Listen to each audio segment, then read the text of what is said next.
Bago kami umuwi galing sa Binondo, may taong dumating sa buhay namin. Siya si Kuya David, isang foreigner na nakisilong sa tropa namin sa kasagsagan ng ulan. Baguhan pa lang siya sa lugar natin, kaya pagkatapos kumain, tinanong namin siya kung gusto niya maglibot. Habang nililibot namin siya, kita ko sa mga mukha niya saya. Naramdaman ko nga na parang matagal na rin namin kaibigan si Kuya David.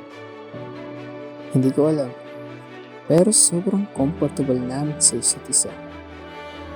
Kung nidescribe ko nga si Kuya David, siya yung taong open-minded, balakwento, may pusong bata, at adventurous. Sa huli, pinatikim namin sa kanya halo-halo at krema de leche. Nagustuhan niya ito at sinabi niya na hahanap-hanapin niya ang mga pagkain na pinatikim namin sa kanya. At habang hinahatid namin siya, nakaramdam kami ng lungkot. Parang mawawalan kami ng isang kapatid. Pero salamat, Kuya David. Pinago mo ang kwento namin mula sa Binondo hanggang sa Luneta.